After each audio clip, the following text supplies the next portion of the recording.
मैं चंचल आपका अपने परिवार MBBS कट्टा में आपका स्वागत करता हूँ। दोस्तों, हम लोगों ने चैप्टर 8 और 9 कंप्लीट कर चुका है, बट आपको चीज़ें समझ में नहीं आ रही होंगी। आपको चीज़ें समझ में नहीं आई है तो आप क्या कर सकते हैं, आप कमेंट करें, हमें बताएं कि आपको क्या समझ में नहीं आया। और आज से हम लोग क्या लेके आए, आज से हम लोग सीरीज लेके आए चैप्टर 1 से लेके आपका पूरा सीक्वेंस वाइज पूरा चैप्टर करवाया जाएगा। ठीक है, तो आज हम पढ़ेंगे हमारा चैप्टर 1 जिसका नाम क्या है, रियल नंबर। देखो, ये जो रियल नंबर होता है ना, ये मतलब कोई भी नंबर हुआ, ये एक नंबर सिस्टम का पूरा पार्ट होता है, पूरे नंबर्स का खेल रहता है। जैसे कि हमारा हो गया नेचुरल नंबर्स होते हैं। नेचुरल नंबर्स क्या होते हैं, जो हमारे 1 से स्टार्ट होते हैं। होल नंबर्स क्या होते हैं, जो 0 से स्टार्ट होते हैं, 0 से इन्फिनिटी तक होते हैं। ऑड नंबर्स क्या होते हैं, not divisible by 2। Even numbers क्या होते हैं, डिविजिबल बाय 2।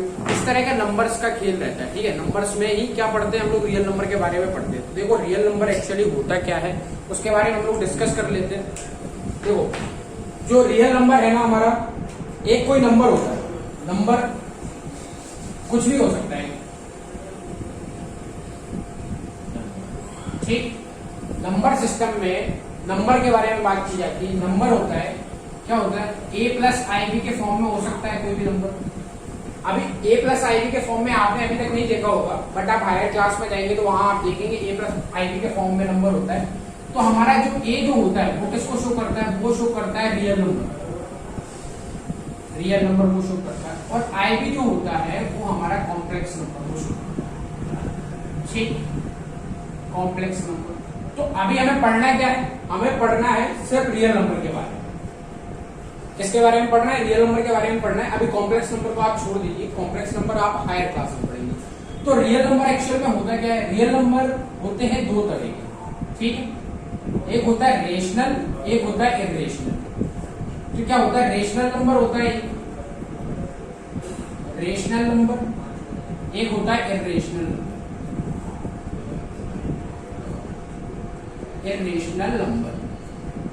अब देखो, रियल नंबर मुझे समझ में आया कि भाई a+ib के फॉर्म में कोई भी नंबर दिया है, तो a जो पार्ट है ना मेरा, वो क्या किसको शो करेगा, रियल नंबर को शो करेगा। और ib जो मेरा पार्ट है वो किसको शो करेगा, कॉम्प्लेक्स नंबर को शो करेगा। तो अभी ib वाले पार्ट को मुझे पढ़ना नहीं है, मुझे पढ़ना है सिर्फ रियल नंबर के बारे में। तो रियल नंबर एक्चुअल में होता क्या है, रियल नंबर होता है रेशनल नंबर और इरेशनल। अब देखो, रेशनल नंबर और इरेशनल नंबर में डिफरेंस क्या आएगा वो आपको अभी समझ में आएगा, थोड़े और आगे चलते हैं। तो देखो, जो रेशनल नंबर होता है वो भी दो तरह का होता है। कौन कौन सा, एक होता है इंटीजर और फ्रैक्शनल। ठीक, इंटीजर नंबर और फ्रैक्शनल नंबर। तो देखो, इंटीजर क्या होगा, इंटीजर किसे कह सकते हैं हम लोग, और फ्रैक्शनल किसे कह सकते हैं। ठीक, तो इंटीजर हम उसे कहेंगे जो p/q के फॉर्म में होगा, p/q के फॉर्म में होगा और कंप्लीटली डिविजिबल होगा किससे, q से। जैसे कि अगर मैं लिख दूं 8/4 तो ये क्या आ जाएगा, 2 आ जाएगा। तो ये क्या मेरा इरेशनल नंबर, सॉरी इंटीजर क्या है, 2 मेरा एक इंटीजर को, मतलब कंप्लीटली डिविजिबल बाय p/q के फॉर्म में ये भी होगा। दोनों हमारे p/q के फॉर्म में होते हैं। फ्रैक्शनल नंबर भी होता है, वो भी हमारे p/q के फॉर्म में होता है। दोनों p/q के फॉर्म में होंगे, बट इन दोनों में डिफरेंस क्या आ जाएगा, डिफरेंस ये आ जाएगा कि इंटीजर जो होगा ना, ये कंप्लीटली डिविजिबल बाय p जो होगा, मेरा जो p डिनोमिनेटर में दिया हुआ है, जो डिनोमिनेटर में मेरा की है q है, उससे क्या रहेगा, ये कंप्लीटली डिविजिबल बाय डिनोमिनेटर। तो क्या लिख सकता हूं मैं, कंप्लीटली डिविजिबल बाय डिनोमिनेटर।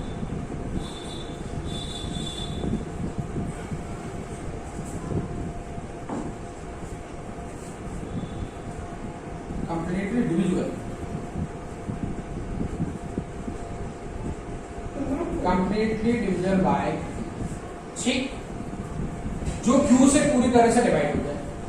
और ये क्या रहेगा, ये भी कंप्लीटली डिविजिबल रहेगा, बट ये फ्रैक्शनल में इसका पॉइंट्स में मतलब जैसे कि 2 पॉइंट समथिंग, 2.03, 3.33, इस तरह का मतलब फ्रैक्शन में आएगा। फ्रैक्शन में मतलब पॉइंट्स में आएगा ना। तो ये काय में आएगा, फ्रैक्शनल जो नंबर होगा हमारा, ये पॉइंट्स में आएगा। मतलब क्या लिख सकता हूं, कंप्लीटली डिविजिबल बाय, क्यों लिखा मैंने इसमें, तो not completely divisible by Q.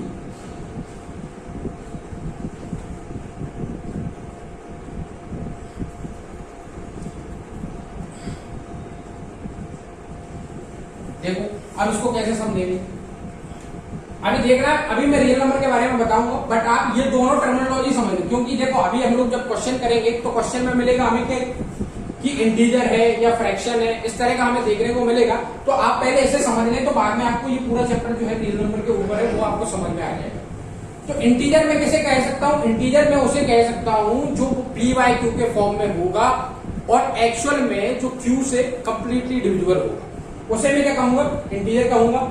और जो कंप्लीटली डिविजिबल नहीं है उसे क्या कहूंगा, मैं फ्रैक्शनल कहूंगा, मतलब जिसकी वैल्यू किस में आ रही हो, फ्रैक्शन में आ रही हो, है ना। ठीक, समझ में है। तो देखो इसको एग्जांपल के तौर पे देख लेते हैं हम लोग। अब इंटीजर नंबर की बात करूं, अगर मैं इंटीजर नंबर हमारा 15, अगर y 15/5 होगा मेरा, तो ये कैंसिल होगा, कितना बन जाएगा, 3 बन जाएगा। तो मैं कह सकता हूँ 3 मेरा एक इंटीजर हुआ।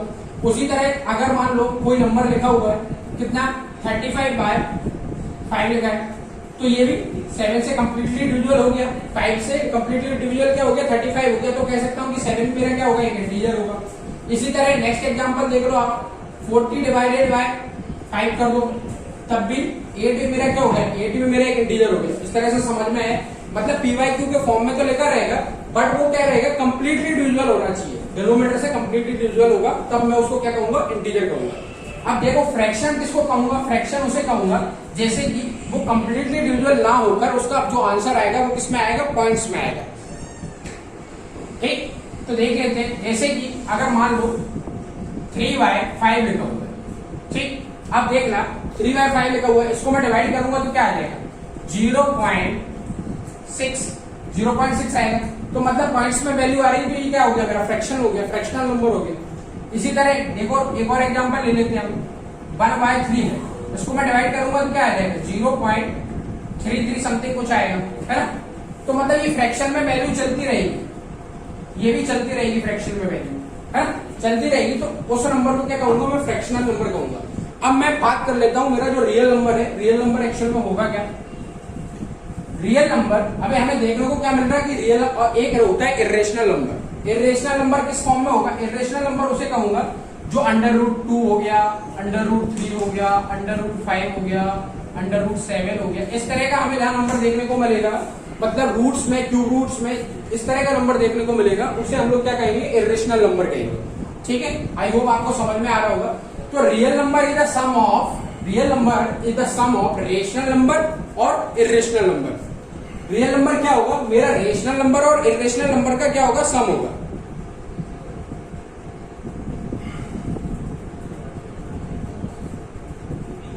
ठीक, ओके। तो रियल नंबर क्या होगा, real number is equal to rational number, rational number plus rational number plus irrational number.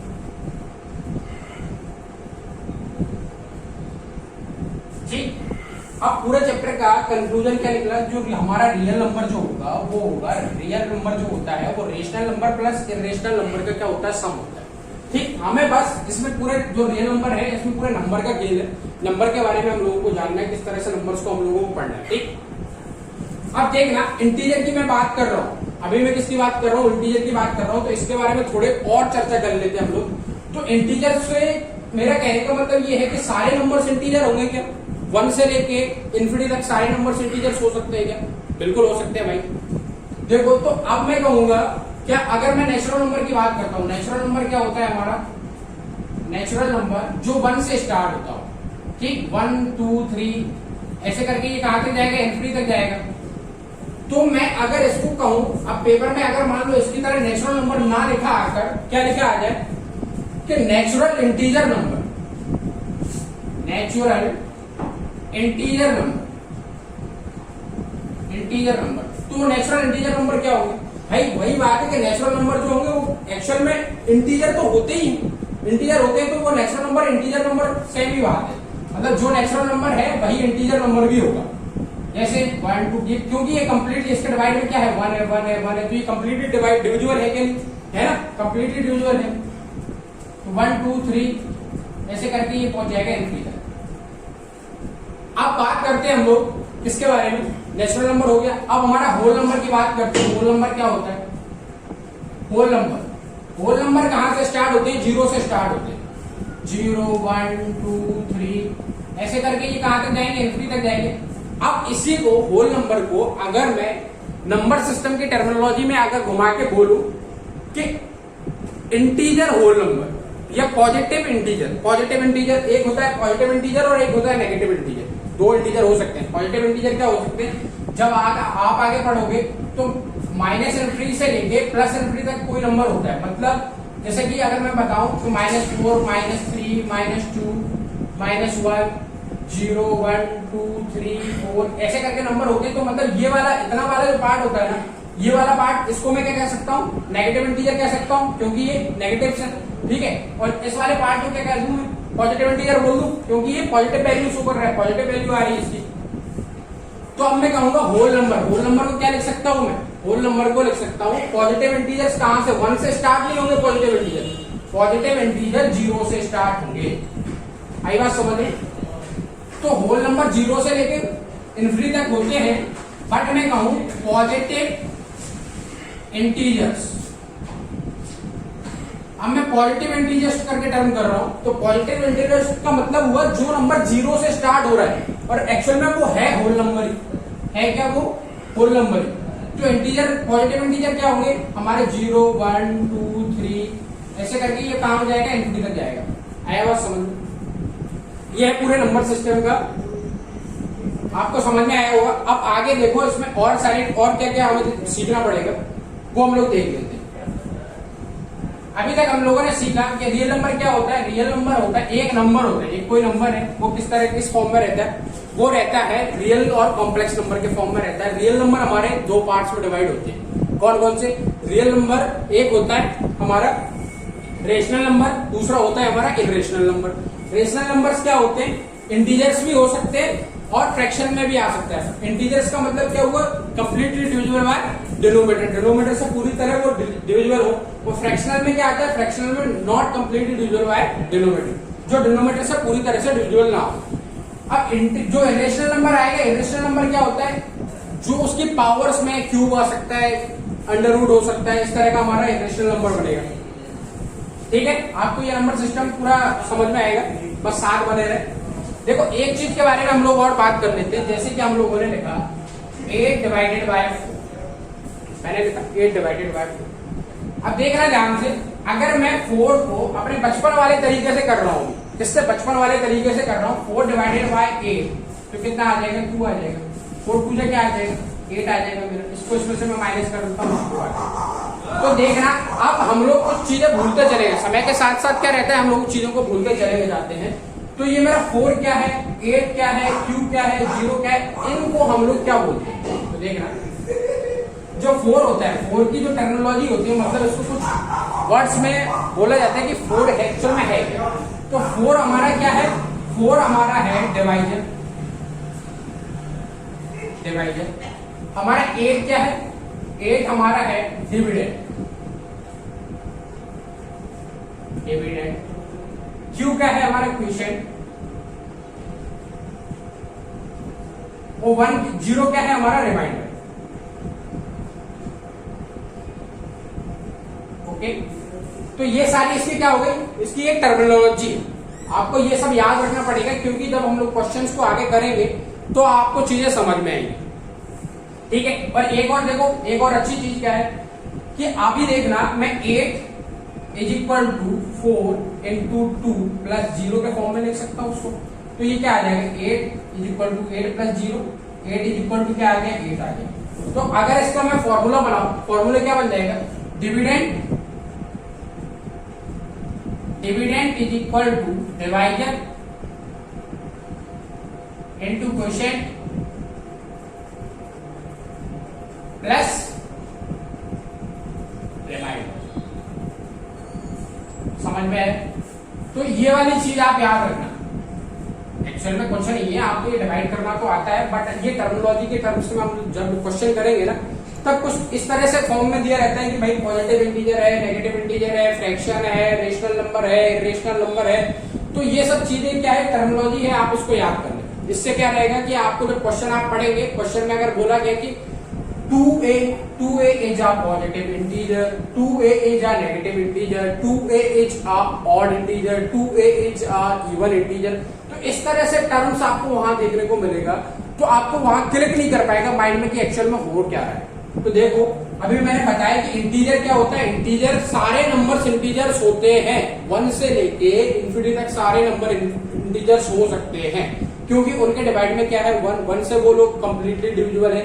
अगर वो कहता है कि इवन इंटीजर क्या होगा, इवन इंटीजर जो इवन नंबर होता है वही इवन इंटीजर कहा जाता है उसको, मतलब 2 से जो स्टार्ट होगा, ठीक है। ऑड इंटीजर क्या होंगे, जो 1 से स्टार्ट होगा, 1 3 5 7 9 इस तरह से चलेगा।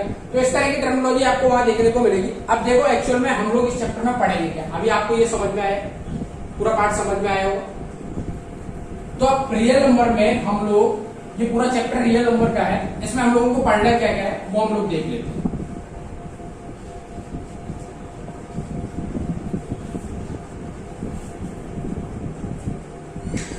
पहला है हमारा एक्सरसाइज 1.1।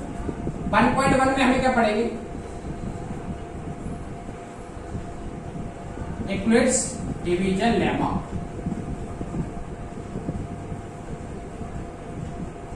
ये हमारा एक्सरसाइज 1.1 में हम लोग पढ़ेंगे इक्विलिब्रियम डिवीजन लेमा। इसके बाद फंडामेंटल थ्योरी ऑफ मैथमेटिक्स 1.2 में हम लोग पढ़ेंगे फंडामेंटल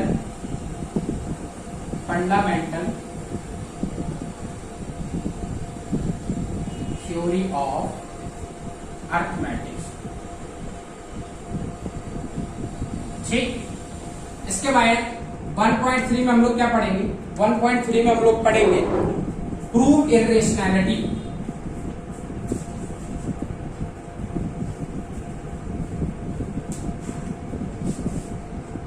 अब इर्रेशनैलिटी के बारे में हम लोग पढ़ चुके हैं। जो नंबर होता है, एक होता है रियल नंबर, एक होता है कॉम्प्लेक्स नंबर। रियल नंबर भी दो पार्ट में डिवाइड रहता है, कौन कौन सा, एक होता है हमारा रेशनल नंबर, एक होता है हमारा इर्रेशनल नंबर। इर्रेशनल में आपको मैंने बताया था √2, √3, √5, इस तरह से हम लोगों को क्या करना पड़ेगा, वहां प्रूव करके दिखाना पड़ेगा कि एक्चुअल में रेशनल नंबर है या इर्रेशनल नंबर है।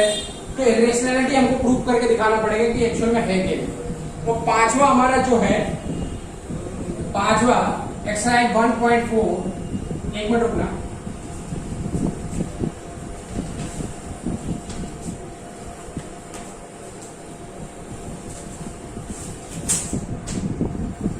क्या है, रिविजिटिंग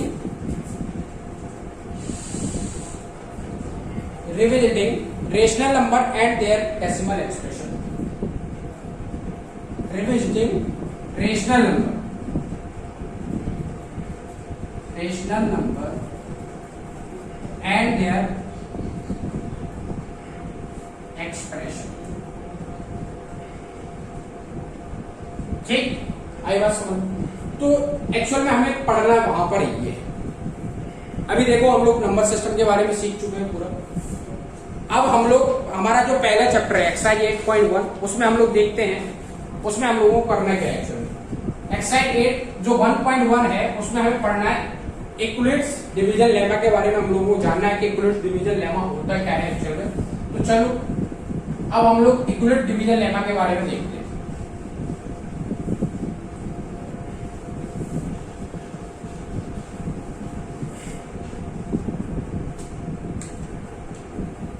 क्या है,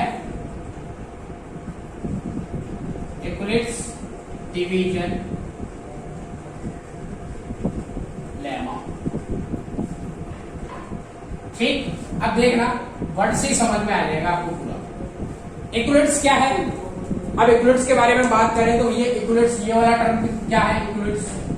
डिवीजन क्या होता है, लेमा क्या होता है। देखो डिवीजन के बारे में तो हम लोग समझ गए, हम लोगों ने अभी पढ़ा कि डिवीजन क्या होता है, जिससे डिवाइड का जो हो रहा हो, जिसमें डिवाइड की प्रॉपर्टीज को फॉलो हो रहा हो, तो उसे हम लोग क्या कहेंगे, डिवीजन कहेंगे, मतलब डिवाइड करेंगे, ठीक है। इक्विलिब्रियम क्या है, इक्विलिब्रियम एक साइंटिस्ट का नाम है जिसके नाम पर ये इक्विलिब्रियम डिवीजन लेमा, ये कह सकते हैं कि जैसे न्यूटन फर्स्ट लॉ, न्यूटन ने फर्स्ट लॉ दिया था भैया, तो इसलिए उसका नाम क्या रखा गया, न्यूटन फर्स्ट लॉ रखा गया।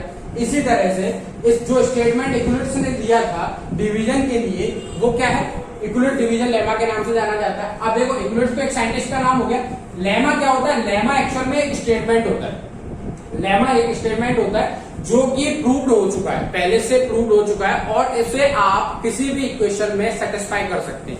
जैसे कि अगर कोई स्टेटमेंट कोई देता है, किसी ने अगर स्टेटमेंट दिया 8 इज कंप्लीटली डिविजिबल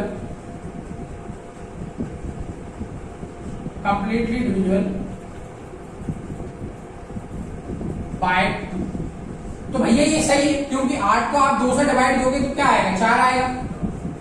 क्वेश्चन 4 आया, मेरा क्वेश्चन 4 आया तो मतलब मेरा क्या है, जो मैंने स्टेटमेंट अभी दिया था ये मेरा सही है। तो मतलब जो भी स्टेटमेंट इक्लिप्स ने दिया गया है, इक्लिप्स के द्वारा दिया गया है, उसको क्या कह रहा है कि वो एक स्टेटमेंट दिया इक्लिप्स ने, वो सारी इक्वेशंस में सेटिस्फाई कर रहा है, इसलिए इसको क्या किस नाम से जाना गया, इक्लिप्स डिवीजन लेमा के नाम से जाना जाता है। अब देखो इसमें करते क्या है, एक्चुअल में हम लोग क्या पढ़ेंगे, क्या सीखेंगे, वो भी हम लोग चर्चा कर लेंगे। अब मैं एक स्टेटमेंट लिख रहा हूं, उस स्टेटमेंट को देखना, if A and B are 2 integers, then it follows the condition. It follows the condition. कौन सी? A is equal to B Q plus R। ठीक, अभी देख रहा, अभी समझ में आएगा, बने रहना साथ। A is equal to B Q plus R where 0 less than equal to R less than equal to B। ये मेरा इक्विवेलेंट डिवीजन लेमा में इस तरह के हम लोगों को स्टेटमेंट्स मिलेंगे। तो अब मैंने लिखा if A and B are 2 integers। अब देखो इंटीजर्स के बारे में हम लोगों ने पढ़ लिया है, इंटीजर एक्चुअल में होता क्या है, कोई भी नंबर हुआ वो कंप्लीटली डिविजिबल अगर उसके डिनोमिनेटर से है तो वो क्या है, इंटीजर होता है। और एक होता है इंटीजर फ्रैक्शन में हम लोग पढ़ चुके हैं, फ्रैक्शन में क्या आएगा, डेसिमल में वैल्यू आपकी, डेसिमल में वैल्यू आएगी, उसे मैं क्या बोलूंगा, फ्रैक्शनल बोलूंगा। ठीक, अब मैंने बोला A and B are 2 integers, then it follows the condition। कौन कौन सी कंडीशंस को फॉलो करेगा वो, A is equal to B Q plus R और 0 is less than equal to R और less than equal to B। अब देखना इसको समझ में आएगा, अभी घबराना नहीं, साथ बने रहना उससे। अब मैं एक एग्जांपल के लेके आपको समझा रहा हूं। देखो अब मैंने जो लिखा है ना, इस स्टेटमेंट को मैं यहां लिखूं कि अगर मैं B को A से डिवाइड करता हूं, दोनों ही हमारे क्या है, इंटीजर्स है, दोनों ही इंटीजर्स है। अब मैं A को B से डिवाइड करूंगा तो यहां पर क्या आएगा, कोई क्वेश्चन आएगा, क्वेश्चन को मैं क्या लिख लेता हूं, Q लिख लिया मैंने। और इसको डिवाइड करने पर कुछ माइनस करोगे आप, माइनस करने के समथिंग कुछ यहाँ पर मेरे कोई वैल्यू आएगी, उसको माइनस करने पर हमारा यहाँ पर क्या आएगा, रिमाइंडर आएगा। मे बी वो क्या हो सकता है, 0 भी हो सकता है और 0 हो सकता है। अभी समझो 0 हो सकता है और क्या हो सकता है, वो A से, हाँ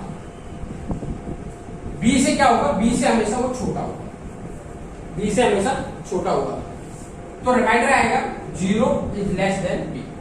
ठीक, अभी ये समझ में नहीं आया एक्चुअल में किया क्या मैंने, तो एक और एग्जांपल लेके देखता हूं मैं। एग्जांपल मैंने लिया कि अगर मैं 35 को किससे डिवाइड कर रहा हूं, 2 से डिवाइड कर रहा हूं, समझो छोटा नंबर ले लूं, मान लो मैं 9 ले लेता हूं। ठीक, 32 को मैं 9 से डिवाइड कर रहा हूं तो इस पर कितना टाइम आएगा, ये 4 4 2 8, इसको माइनस कर दो 1। ठीक, तो ये मेरा क्या हुआ, ये मेरा पार्ट जो है ये मेरा डिवाइजन हुआ, ये मेरा क्या है, डिविडेंड है, डिविडेंड है। और ये मेरा क्या है, क्वेश्चन, और ये क्या है, मेरा रिमाइंडर है। तो देखो मैंने अभी ये लिखा क्या, इस स्टेटमेंट में अगर इस वैल्यू को रख के देखता हूं, अब मैंने ये वाला स्टेटमेंट लिखा है, ये आपको समझ में तभी आएगा जब मैं इसको इस स्टेटमेंट में लिख दूंगा।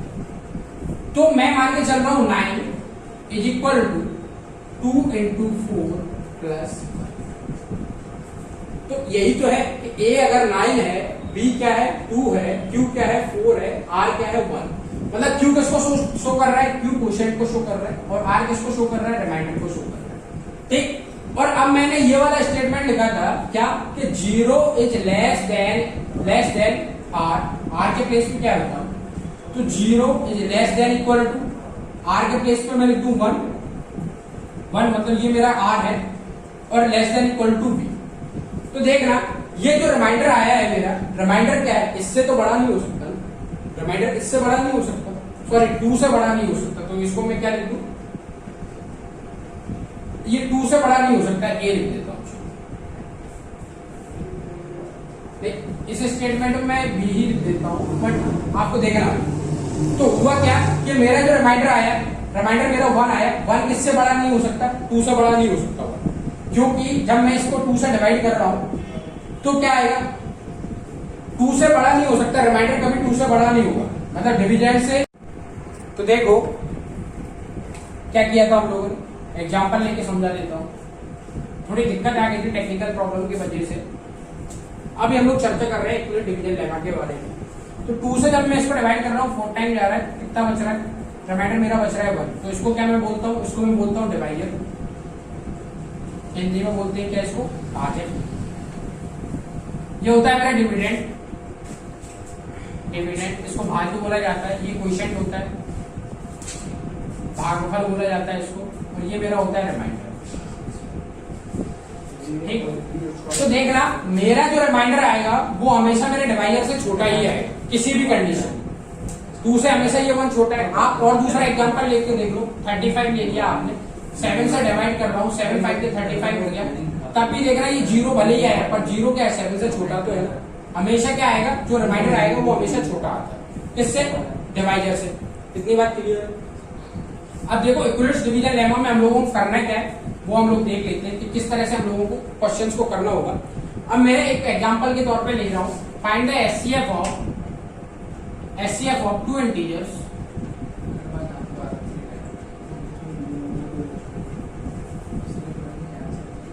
टू इंटीजर्स 35 एंड मैं ले लेता हूं क्या, 40। ठीक, find the HCF of 2 integers 35 and 40 by Euclid's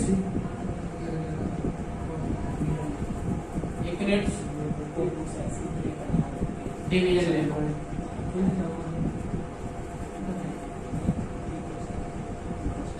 तो देखो अभी हम लोगों ने पहले क्या सीखा था, पहले हम लोग बचपन में जब क्लास के बाद हम लोग देखे होंगे, क्लास के बाद हम लोगों ने सीखा था कि भाई एचसीएफ कैसे लेते हैं। तो देखो दोनों का सेपरेट में एचसीएफ ले लूं, 35 और 40 का, तो 5 7 जा 35, 7 से डिवाइड कर दूं, क्या आ गया, 1 आ गया। ठीक, 1 से इसको कर दिया तो ये भी 1 आ गया। ठीक, कोई दिक्कत नहीं। इसको अब मैं लोएस्ट वैल्यू से डिवाइड करके देखता हूँ। ठीक, तो मैंने 2 से किया, कितनी बार जाएगा, 20 टाइम्स जाएगा। फिर 2 से किया मैंने, इसको कितने टाइम लिया, 10 टाइम लिया। 2 से किया, कितने टाइम लिया, 5 टाइम लिया, और ये 5। ठीक, मतलब इसके फैक्टर्स हो सकते हैं, इसके फैक्टर्स क्या हो सकते हैं, इसके गुणनफल क्या हो सकते हैं, 2 हो सकता है, 2 हो सकता है, 2 हो सकता है, 5 हो सकता है, मतलब 2 और 5 हो सकता है। अब इसका अगर एचसीएफ की बात की जाए तो जो इसमें कॉमन आता है वो हमारा क्या होता है, एचसीएफ होता है। तो एचसीएफ हमारा क्या हो गया, एचसीएफ हमारा हो गया 5। ये तो मुझे कैसे पता चल गया, जो मैंने बचपन में पढ़ा था उससे पता चल गया, पर मेरे को क्वेश्चन में ये थोड़ी ना दिखाना पड़ेगा, ये मेरे को ऐसा थोड़ी ना करना पड़ेगा, मुझे तो वहां पर इक्विवेलेंट डिवीजन लेमा को किस तरह से अप्लाई करते हैं वो मुझे शो करना पड़ेगा। तो हम लोग उसके बारे में देखेंगे, उसको चर्चा करेंगे। ठीक, अब देखना इन दोनों में से छोटी वैल्यू कौन सी है, छोटी वैल्यू कौन सी है, उनका मेरे को एचसीएफ निकालना है। तो छोटी वैल्यू है इसमें क्या है, 35। तो 35 से मैं 40 को डिवाइड कर दूं, कितने टाइम गया, 1 टाइम गया, मेरा बचा क्या 5।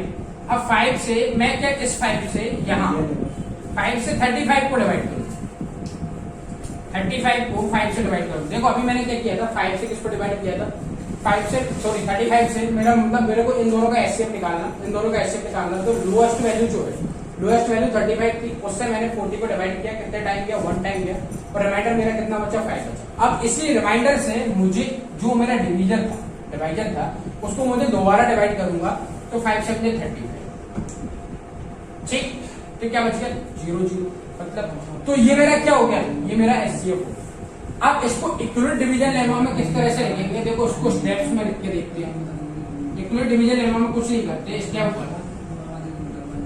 अब देखना मेरा जो 40 था, 40 किसके इक्वल में होगा, 40 is equal to 35 into 1 plus 5, मतलब dividend is equal to divisor into quotient plus remainder के फॉर्म में लिखा मैंने। भाई यही तो फॉर्मूला अप्लाई किया। ये मेरा क्या था, ये मेरा था डिविजर, ये मेरा क्या था डिविडेंड, ये मेरा क्या था क्वोशिएंट, और ये मेरा क्या था रिमाइंडर। ठीक था मेरा ये रिमाइंडर। तो मैंने क्या लिखा, मैंने अभी आपको फॉर्मूला बताया था, क्या बताया था कि डिविडेंड जो होता है, dividend is equal to divisor into quotient plus. ठीक, तो देखो डिविडेंड क्या था 40 था, 40 इज इक्वल टू डिवाइजर क्या था 35 इंटू क्वोशिएंट क्या आया मेरा 1 आया, और प्लस रिमाइंडर क्या आया था 5 आया। इतनी बात समझ में आई। तो अब इसको इक्विवेलेंट डिवीजन लेमा में इस तरह से स्टेप्स में लिखा जाता है। अब स्टेप 2 देखता हूं मैं, स्टेप 2 में क्या किया मैंने।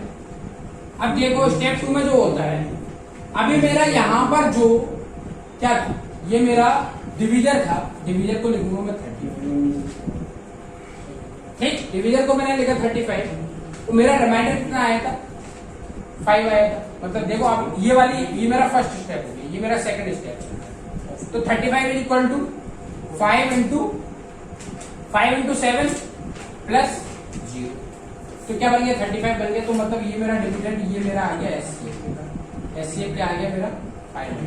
तो एचसीएफ ऑफ लिख सकता हूँ, क्या मैं लिख सकता हूँ, एचसीएफ ऑफ 35 एंड 40।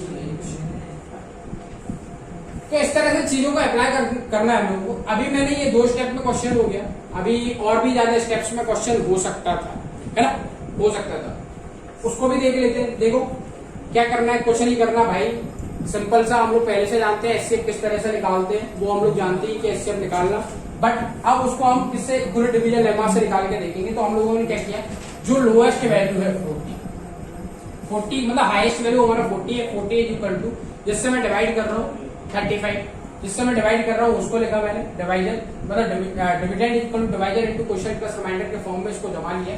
फिर इसको सॉल्व किया, क्या बचा मेरा 5 बचा, रिमाइंडर 5 बचा। 5 को फिर से मैंने 35 से मैंने 35 को दोबारा डिवाइड किया, तो क्या आया 0 0 आया, मतलब 7 टाइम्स गया।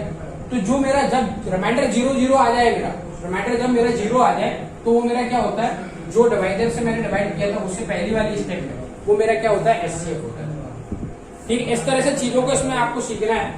देखो दूसरा क्वेश्चन और लेके देख लेते हैं, इक्विवेलेंट डिवीजन लेमा से किस तरह से और भी स्टेप्स, कई सारी स्टेप्स में आप उसको कर सकते हैं, कुछ नहीं है। मतलब ये कहने का मतलब भाई बहुत ही सिंपल रहता कि अगर आपसे बोला जाए कि 121 और 121 नहीं देता, छोटा सा नंबर ले लेता हूं जिससे आसानी है। मैंने ले लिया 45 और 7 का आप एचसीएफ बताइए, 45 और 7 का एचसीएफ बताइए।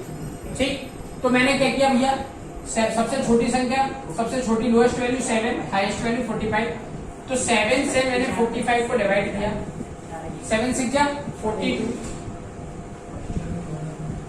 3 बचा। ठीक, अब मैं 3 से 7 को दोबारा डिवाइड करूं, क्या किया मैंने, तो मेरा रिमाइंडर बचा था, रिमाइंडर से फिर से मैं जो मेरा पहले क्या था डिवाइजर था, मतलब ये वाला 7 से जो रिमाइंडर है, रिमाइंडर से उस डिवाइजर को फिर से क्या कर रहा हूँ मैं, इसको यहाँ इससे इसको डिवाइड कर रहा हूँ। कितने टाइम जाएगा 3 2 6 क्या बचा मेरा 1। ठीक, मतलब अभी मैंने क्या बताया था 0 0 आना चाहिए, रिमाइंडर अभी मेरा 0 नहीं आया 1 आया, तो 1 से मैं फिर 3 को डिवाइड करूंगा, तो कितना टाइम गया 3 टाइम गया, तो मेरा क्या बचेगा 3 - 3। अब मैं कह सकता हूं कि मेरा जो एचसीएफ है, एचसीएफ ऑफ किस का, एचसीएफ ऑफ 45 एंड 7 इज, दोनों का एचसीएफ क्या है 1 है। अब इसको इक्विवेलेंट डिवीजन लेमा में किस तरह से लिखेंगे, पहली स्टेप होगी, पहली स्टेप में क्या लिख सकते हैं हम लोग, पहले स्टेप में लिखेंगे भैया 45 is equal to 7 into 6 plus 3। देखो 7 से 42 प्लस 3 45 बन गया। फिर स्टेप सेकंड में क्या लिखूंगा मैं, स्टेप सेकंड में लिखूंगा मैं 7 is equal to 3 2 3 into 6 plus 1। फिर स्टेप 3 में क्या लिखूंगा, स्टेप 3 में लिखूंगा मैं 3 is equal to 1 into 3 plus 0। कुछ दिक्कत कोई परेशानी, मतलब पहली स्टेप मेरी ये थी, सेकंड स्टेप मेरी ये थी और थर्ड स्टेप मेरी ये थी। ठीक, पहली स्टेप में देखो divisor dividend into quotient plus remainder करके लिख दिया। दूसरी स्टेप में देखो divisor 7 is equal to dividend is equal to divisor into quotient plus remainder. Third step में क्या लिखा मैंने, थर्ड स्टेप में लिखा मेरा dividend is equal to divisor into quotient plus remainder. तो ये मेरा है एक्यूरेट डिवीजन है। अब आपको ये चीजें समझ में आई होगी, आई होप आपको क्लियर समझ में आ रहा होगा क्या हम लोगों ने पढ़ा। इसके आपको बेसिक रिव्यू दे देता हूं। देखो, जो हमारा नंबर होता है, नंबर है हमारा, कोई भी नंबर हुआ, वो किस फॉर्म में रहता है, वो a प्लस आई के फॉर्म में रहेगा। ठीक, a जो रिप्रेजेंट करेगा किसको, रियल नंबर को रिप्रेजेंट करेगा, आई भी किसको रिप्रेजेंट करता है, कॉम्प्लेक्स नंबर को रिप्रेजेंट करता है। अब जो रियल नंबर होता है वो हमारे कितने हो सकते हैं, एक रेशनल नंबर हो सकता है, एक इरेशनल नंबर हो सकता है। इरेशनल नंबर क्या होंगे, इरेशनल नंबर वो नंबर्स होते हैं जो √2 √3 √5 के फॉर्म में लिखे होंगे। ठीक, रेशनल नंबर क्या होंगे, रेशनल नंबर वो होंगे जो p/q के फॉर्म में लिखे होंगे। अब रेशनल नंबर भी दो तरह के होते हैं, कौन कौन से, अब रियल नंबर की डेफिनेशन समझ में, real number is equal to rational plus irrational. अब क्या जो हमारा रेशनल नंबर है वो दो पार्ट्स में डिवाइड रहता है, कौन कौन सा, एक होता है आपका फ्रैक्शन और दूसरा होता है आपका इंटीजर। इंटीजर क्या होते हैं, इंटीजर p/q के फॉर्म में तो होंगे but completely divisible by q होंगे, जो डिनोमिनेटर से पूरी तरह से डिवाइड होंगे। मतलब कि भाई मेरे कहने का मतलब ये है जितने भी नंबर्स हैं 1 से लेके इनफिनिटी तक वो क्या है, इंटीजर्स हैं। ठीक है, क्योंकि उनके डिवाइड में क्या है, उनके डिनोमिनेटर में 1 है, 1 से वो कंप्लीटली डिविजिबल है, तो उन लोगों को मैं क्या कह सकता हूँ, इंटीजर्स कह सकता हूँ। अब मेरा फ्रैक्शन की बात आई, फ्रैक्शन क्या होगा मेरा, फ्रैक्शन वो होगा जो किस फॉर्म में हो, p/q के फॉर्म में होगा बट डेसिमल में जिसका आंसर हो, जैसे 1/3 0.33 करके कुछ पॉइंट्स में आंसर आएगा, वो मेरा क्या होगा, फ्रैक्शन में होगा। ये चीज आपको समझ में आई। उसके बाद मैंने आपको बताया क्या, डिविडेंड का जो रूल होता है, डिवाइजर का रूल क्या होता है, हम लोगों को इसमें पढ़ना क्या है, हमें पढ़ना है equivalent division lemma, fundamental theorem of arithmetics, fundamental theorem of arithmetics, prove irrationality को प्रूव करना है, revisiting rational number and their decimal expression. तो ये हमें 4 चैप्टर में 4 टॉपिक्स को पढ़ना है, कुछ नहीं है। फिर डिवीजन का रूल हम लोगों ने सीखा, फिर उसको इक्विवेलेंट डिवीजन लेमा में किस तरह से अप्लाई करेंगे।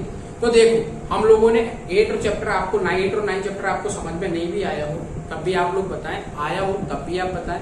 ठीक है, और आज से हम लोगों ने जो आपको स्टार्ट किया है 1 चैप्टर से स्टार्ट किया, ये आपको देखने में कैसा लगा, किस तरह का लगा, तो आप कमेंट करके जरूर बताएं। तो इससे क्या है, हम लोगों को मोटिवेशनल मिलता रहेगा और हम लोग कंटिन्यू काम करते रहेंगे, कोई दिक्कत नहीं है। बस आपका साथ चाहिए। आपको करना क्या है भाई, आप लोगों को फीस तो देना नहीं, करना सिर्फ आपको ये है कि भाई लाइक शेयर सब्सक्राइब ये सब करना है, तो ये करिए। Thank you very much, have a nice day.